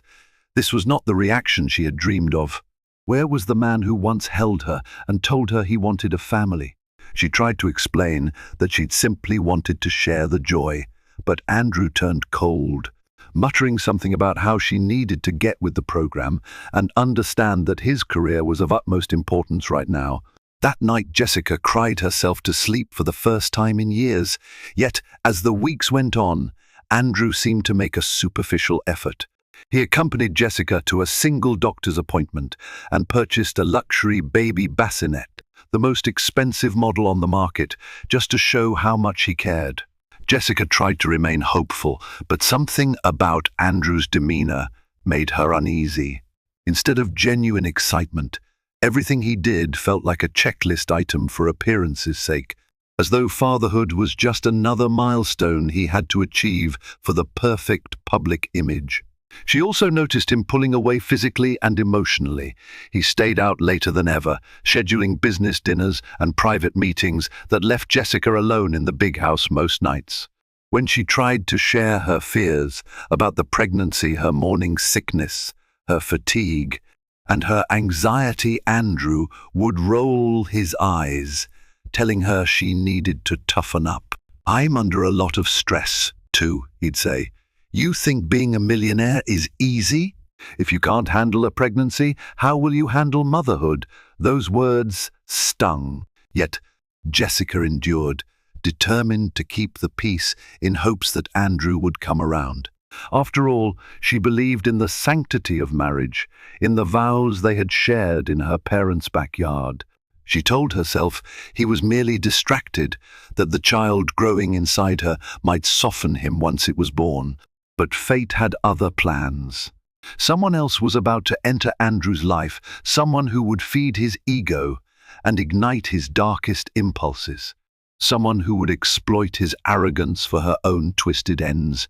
And in doing so, she would unwittingly become the instrument of his ultimate downfall. Selina Davenport was a sight to behold. Tall, elegant, and meticulously groomed, she had a face that commanded attention in any room. She strutted into Andrew's office one afternoon like she owned the place, wearing a figure-hugging dress and brandishing an impressive resume tailored for one purpose: to catch Andrew's eye. Her role was that of a new financial consultant for a partnership Andrew's firm was considering. But there was something more in her confident smirk and her piercing gaze that suggested she wasn't just there for business. From the moment Andrew laid eyes on her, he was mesmerized. It wasn't just her physical appeal. Selina exuded ambition and cunning that echoed his own. During their first meeting, while reviewing spreadsheets, she made a sly comment about Andrew's no-nonsense approach. There was a light in her eyes that mirrored Andrew's hunger for power and wealth. In Selina, Andrew found a reflection of the person he had become, unapologetically driven and willing to do whatever it took to get ahead. The attraction was immediate, though they both conducted themselves with professional restraint at first.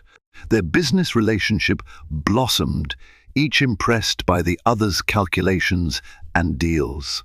Selina, noticing Andrew's reaction to her, cleverly inserted compliments about his achievements, fueling his ego. Soon, they began exchanging text messages after work hours.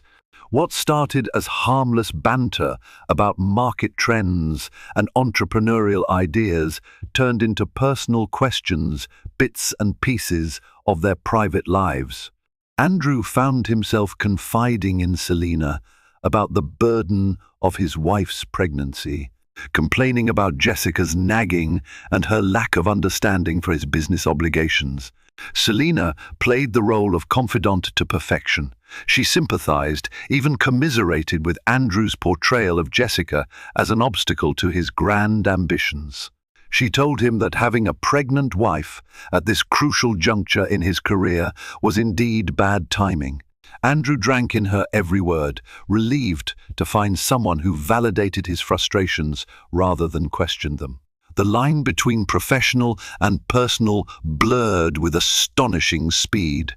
Before long, Andrew found excuses to meet Selina outside the office, inviting her for late-night dinners under the guise of urgent business discussions. Jessica, growing more pregnant and more anxious by the day, suspected something was off. Andrew became colder, more distant, and even quicker to anger if she so much as asked about his whereabouts. She tried to bring him back into the fold, reminding him of the baby's upcoming gender reveal appointment, but he brushed her off with insulting remarks. "I've got a multi-million-dollar deal on the line. You can handle the doctor's visit alone." All the while, Selina was meticulously reeling Andrew into her web. She recognized that he was at a point in his life where he would do anything to maintain his success and power. Gradually, she planted seeds of discord about how fatherhood could ruin a man's freedom, about how Jessica was holding him back, about how he deserved a partner as ambitious as himself. The more Andrew listened, the more he was convinced that Selina understood him better than Jessica ever could. Within weeks, Andrew and Selina had progressed from quiet flirtation to a full-blown affair.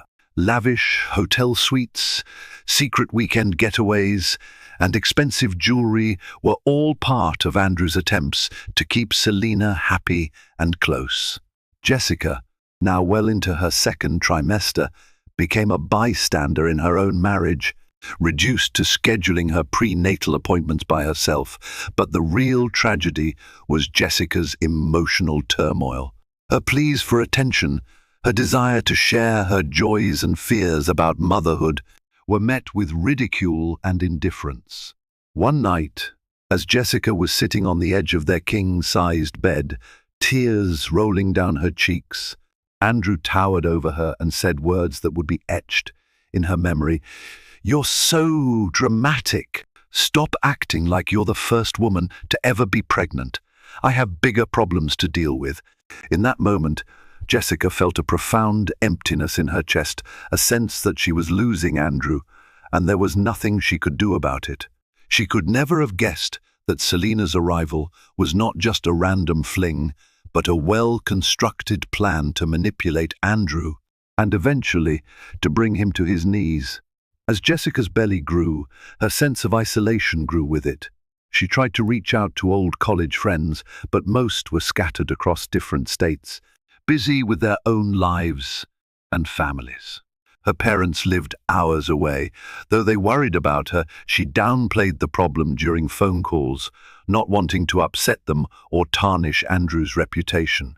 At work, she found solace in helping her clients, but even there, she was exhausted, both emotionally and physically. She thought about confiding in one of the fellow counselors, but shame stopped her.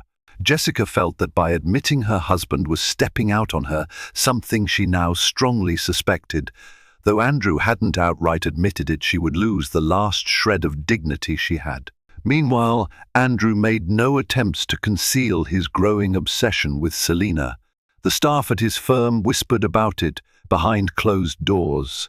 Some felt pity for Jessica, while others believed she was an obstacle to Andrew's unstoppable climb. The affair became an open secret, one that Jessica was forced to grapple with each time she glanced at her phone, dreading the possibility of seeing a suspicious text message. She was drowning in heartbreak, and Andrew seemingly did not care. In truth, Selina was more than just a gold-digging mistress. She was a strategist of the highest order, with her own complicated past. She had grown up on the rough edges of society, watching her mother work 3 jobs and endure multiple abusive relationships. Selina vowed at a young age never to become a victim. She saw in Andrew a path to wealth, but she also saw a reflection of the darkness. She recognized in herself an unquenchable hunger for validation. Andrew's childhood might have taught him about empathy and humility, but Selina's background taught her that life was a battleground where only the cunning survived. In the early days of their affair, Selina carefully studied Andrew's business deals, gleaning which ones were most profitable and which new ventures he was considering. She also noted which of his assets were in his name alone, which were co-owned with Jessica, and where he might be most vulnerable. Selina was not planning a short-term fling. She was building a foundation for something far more calculated, an eventual takeover of Andrew's fortune. She never spelled this out, but each move was a step closer to making Andrew her puppet. Her ultimate aim was to ensure that he trusted her completely, so deeply that she could orchestrate his financial downfall when the time was right and walk away with the spoils. Still, she had to deal with the presence of Jessica.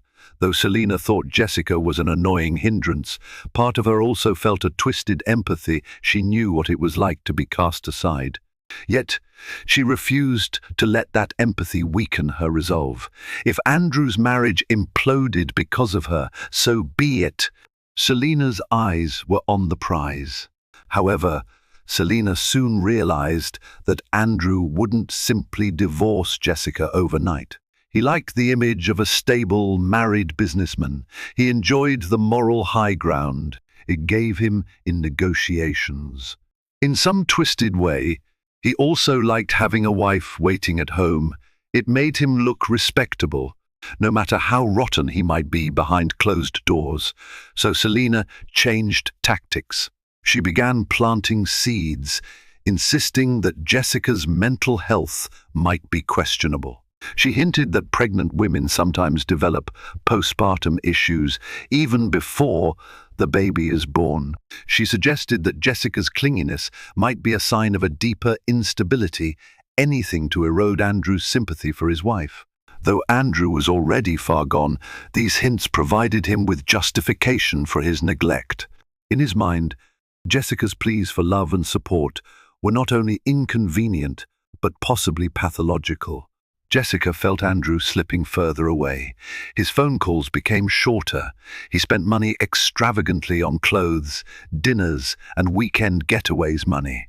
Jessica suspected was for Selena.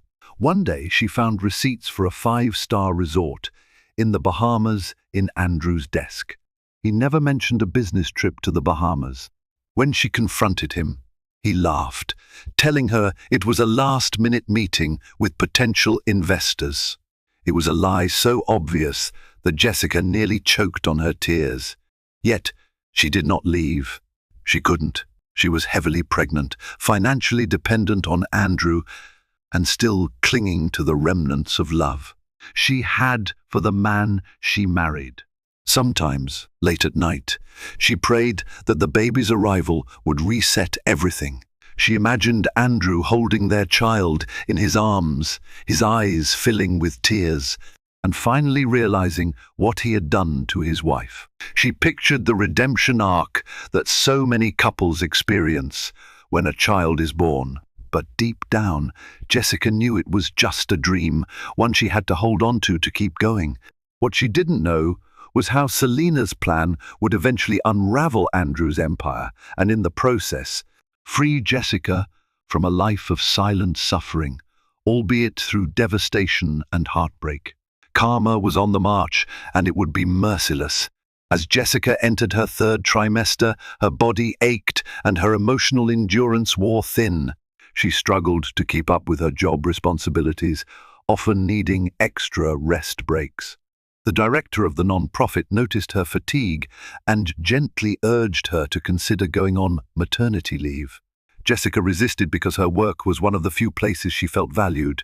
At home, Andrew's indifference was almost palpable. Each time she tried to bring up their baby's future, a name, a crib, a birth plan, Andrew dismissed her. The final straw came at a public charity event organized by the non-profit.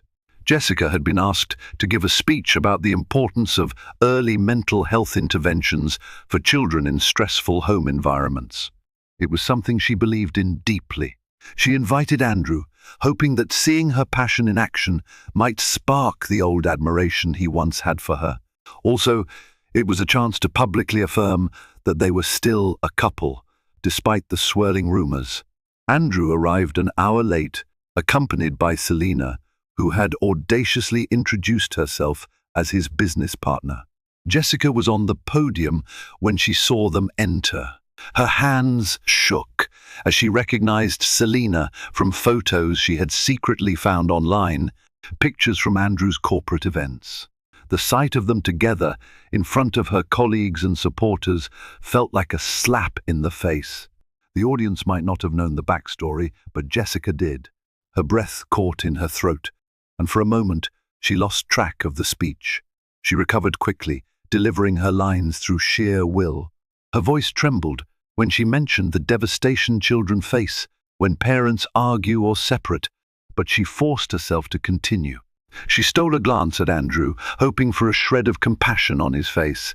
Instead, he looked bored, scrolling on his phone while Selena stood beside him, scanning the crowd with a smug smile. After the speech ended, Jessica walked off the stage, tears threatening to spill. She caught Andrew by the arm. In a hushed tone, she implored him to at least show some respect for her and their child. Andrew smirked and said loud enough for those nearby to hear, "Don't make a scene, Jessica. It's not a good look for you or for me." Then he turned back to Selena, leading her toward the complimentary drinks table. That public humiliation gutted Jessica. She fled to the restroom, where she locked herself in a stall and cried silently. The baby fluttered inside her, as if sensing her anguish. After several minutes, she composed herself, splashed water on her face, and stepped out.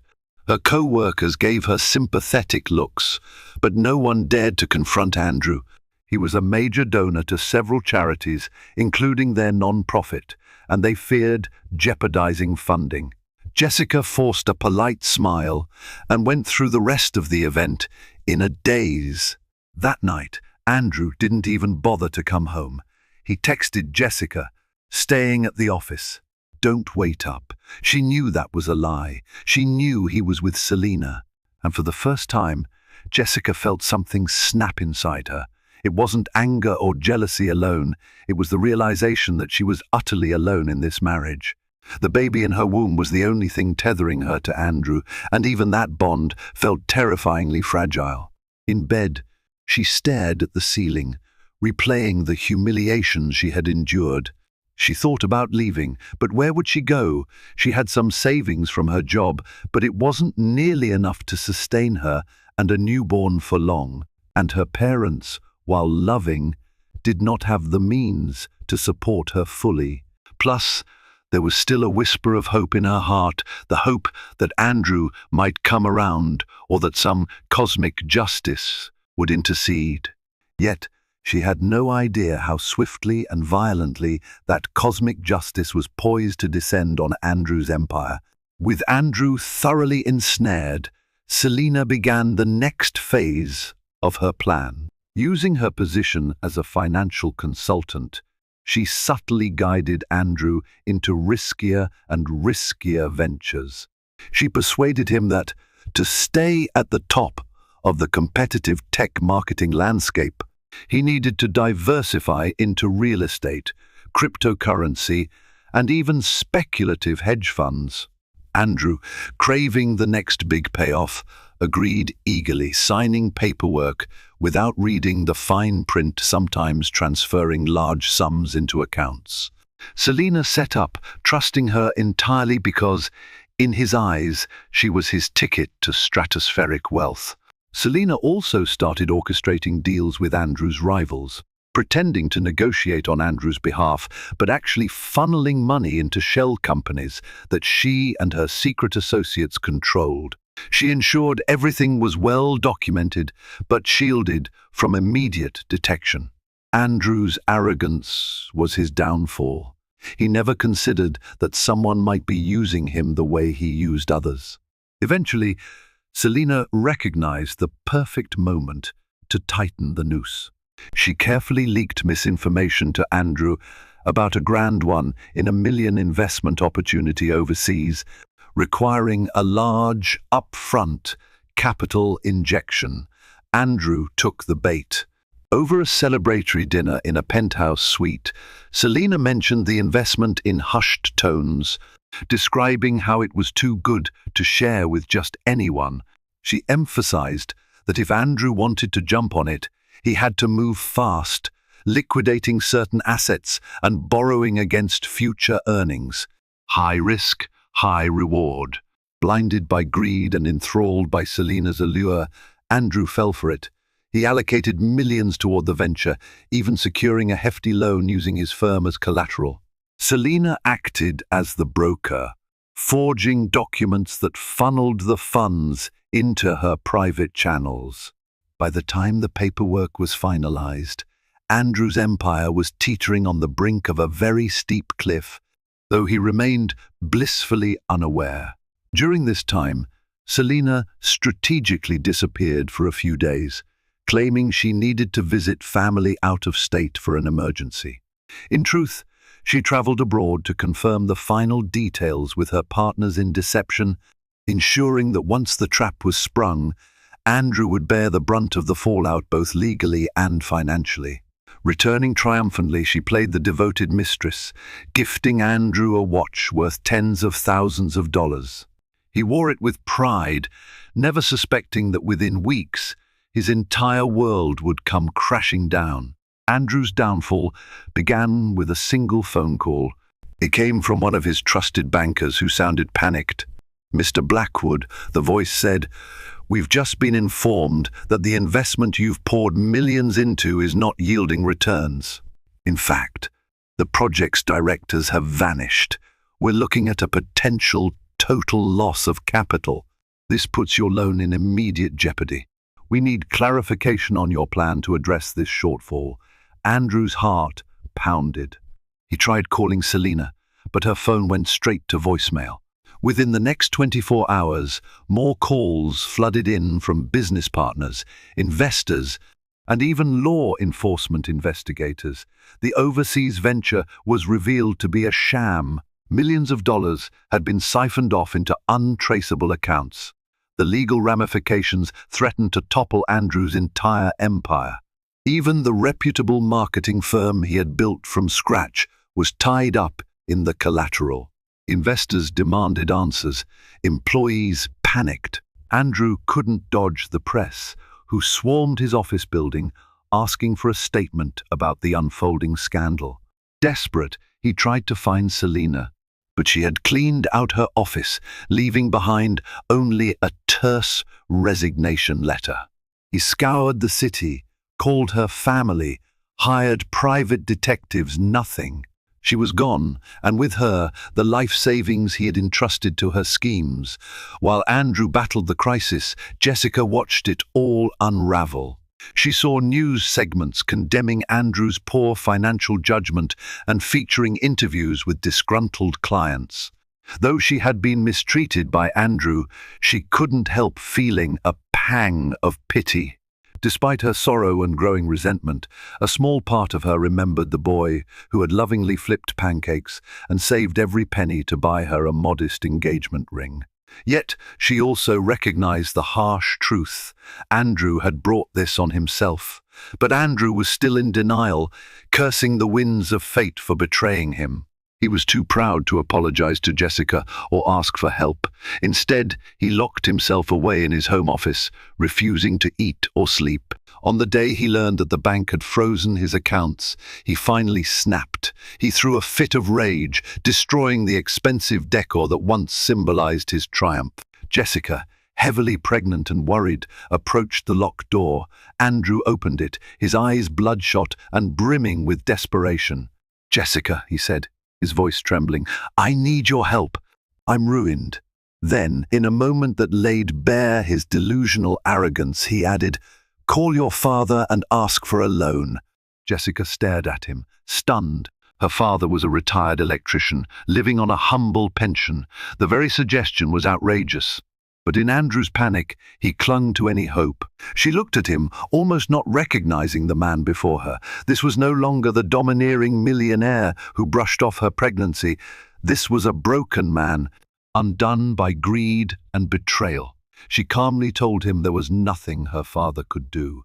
Andrew only mumbled incoherently, as if the reality was too painful to process.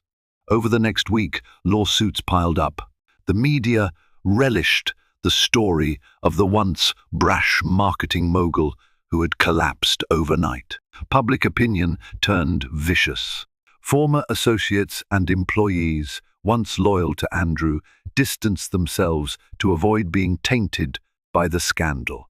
Andrew's name became synonymous with greed and foolishness. Yet, he still had not hit rock bottom. That would come in a scene Jessica would never forget. In the midst of this chaos, Jessica went into labor. The baby arrived 3 weeks earlier than expected. Jessica had been under immense stress, and her body finally gave in. She was rushed to the hospital by a neighbor. Andrew was off meeting lawyers, trying to salvage any part of his empire. Jessica lay on the hospital bed, pain ravaging her body, tears staining her cheeks. She desperately wanted Andrew to be there for the birth of their child, despite everything. She called him repeatedly, but he didn't answer. By the time Andrew finally checked his phone and rushed to the hospital, the baby boy had already been born. Jessica was cradling him in her arms, exhausted and teary-eyed, but flooded with a love she never knew was possible. Andrew burst into the room, disheveled, clothes wrinkled, the shell of a once confident man. He froze at the sight of Jessica holding their son. Slowly, he walked over, eyes red with exhaustion. For a moment, there was a flicker of the old Andrew. He reached out to touch the tiny fingers, tears pooling in his own eyes. Jessica thought maybe this was the turning point, the moment he would return to the family he had forsaken. But then, Andrew's phone buzzed. He stepped away to answer it, and the moment was shattered. "Jessica, I have to go. The lawyers need me," he said, voice cracking. He didn't even meet her gaze as he left. Jessica sat in stunned silence. She looked down at her newborn son, and a single clear thought formed in her mind. We don't need him. Andrew was spiraling. Every day brought a new lawsuit or a fresh scandal. Repossession notices appeared in the mail. The mortgage on the lavish mansion was unpaid, and the bank threatened foreclosure. He had to let go of most of his staff. His once thriving firm was like a ghost town. Unable to accept responsibility for his predicament, Andrew grew resentful, snapping at Jessica whenever she tried to talk about practical matters like how they were going to provide for the baby. He dismissed her attempts to help, complaining that she didn't understand real business. But behind the scenes, Jessica quietly made her own plans. She took an unpaid leave from the non-profit to care for her newborn and began applying for part-time online counseling jobs. She reached out to her parents, who agreed to let her stay with them if it became necessary. She realized she had to protect herself and her son. Andrew's meltdown could no longer be her burden to carry.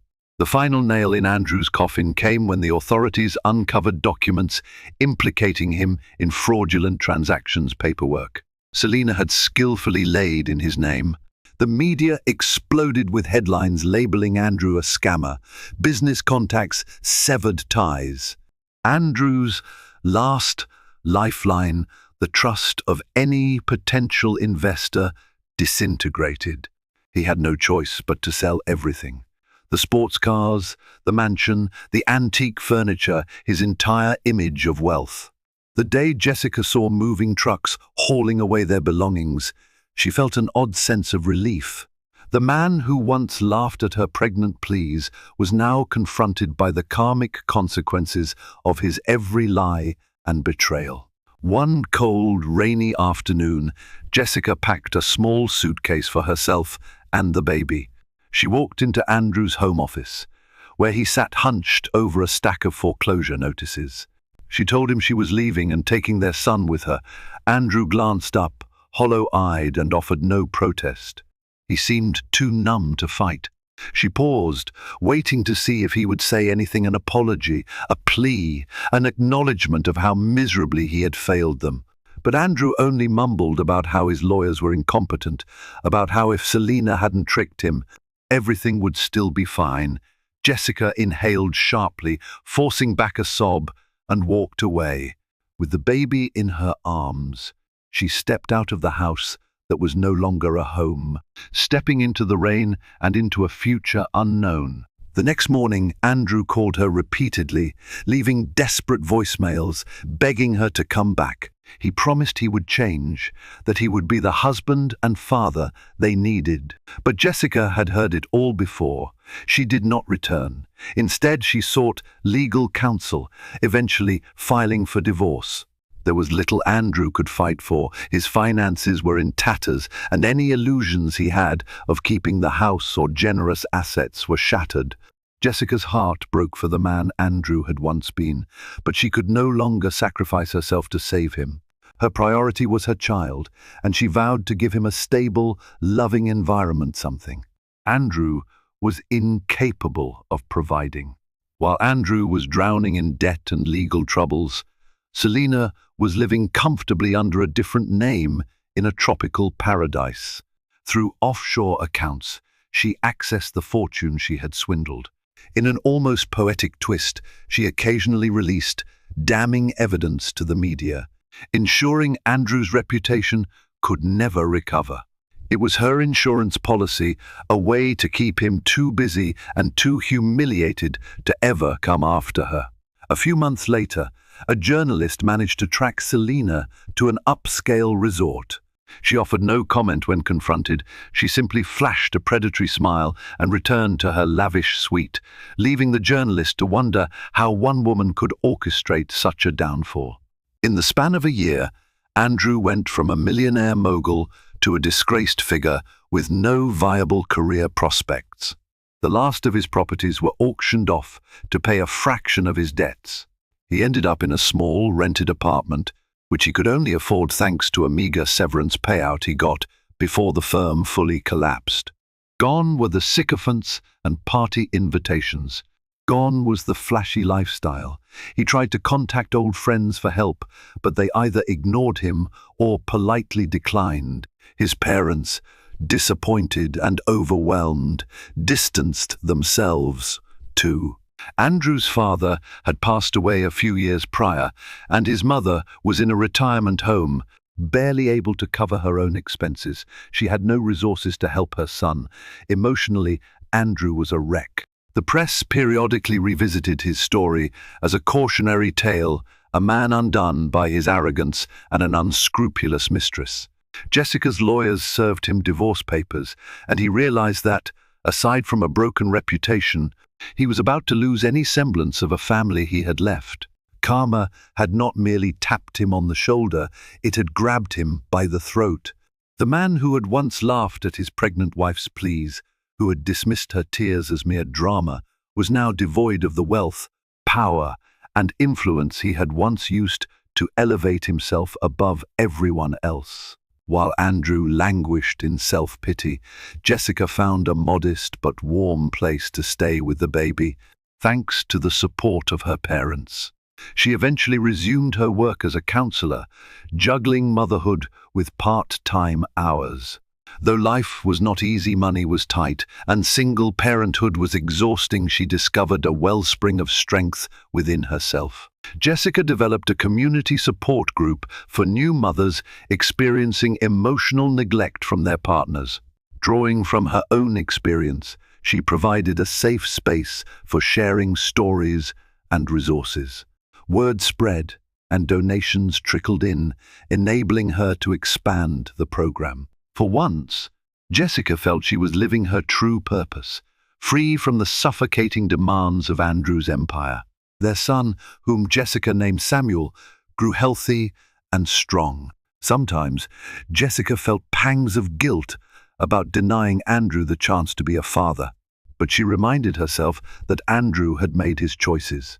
She did, however, allow carefully supervised visits once Andrew had somewhat stabilized, ensuring that Samuel would know who his father was, but never at the cost of his own well-being. One morning, as Jessica was heading to a local store, she ran into Andrew. He looked drastically different, thinner, paler, with hunched shoulders. He was dressed in clothes that had clearly seen better days. The man who used to stride through life with an air of untouchable confidence now looked like he was drowning in regret. He asked if he could see Samuel. Jessica, with compassion in her eyes, said she would think about it. Then she gently placed a hand on his arm and asked, "Are you okay?" Andrew shook his head, tears forming. He admitted how sorry he was, how he had been blind and cruel. He confessed he missed Jessica and the life they had, but Jessica merely nodded, her face solemn. "I hope you find peace, Andrew," she said softly, before turning away. Andrew watched her go, the child's laughter echoing in his ears. It was a sound he had never truly earned the privilege to bask in, a stark reminder of what he had lost. As weeks turned into months, Andrew realized that laughter, the mocking, dismissive laughter he had once used to belittle, Jessica was now a distant memory. He woke up each day to the dull ache of regret, haunted by the image of Selena, who had played him like a fiddle, and by the memories of Jessica's tear-streaked face. He sometimes visited a local community center, where he attended support groups to manage his stress and depression. Ironically, the counselors there were trained in part by Jessica's non-profit. Andrew never admitted who he was, afraid they would judge him if they recognized his name from the tabloids. Yet, day by day, Andrew learned humility. He found a low-paying marketing job at a small startup, working under a boss half his age who had no idea of Andrew's past glories. He had to relearn everything: discipline, respect, empathy, the very lessons his parents once taught him. Perhaps it was too late to reclaim what he lost, but it was enough to survive. Selina's triumph over Andrew was as precise as it was ruthless. In the early days of their affair, she recognized something lethal in the man who once claimed to love Jessica: an unguarded ego, hungry for validation at any cost. Knowing Andrew was adept at manipulation himself, she played the role of willing student, never revealing she was far more advanced in the art of deception. Day by day, she studied his moods, read his gestures, and absorbed every detail of his financial strategies. Though Andrew believed he was finding a partner in crime, a mirror of his unbridled ambition, he was actually placing his fate into the hands of a woman who found great satisfaction in mastering her own puppet. Armed with this knowledge, Selina orchestrated his downfall from within the fortress he'd built.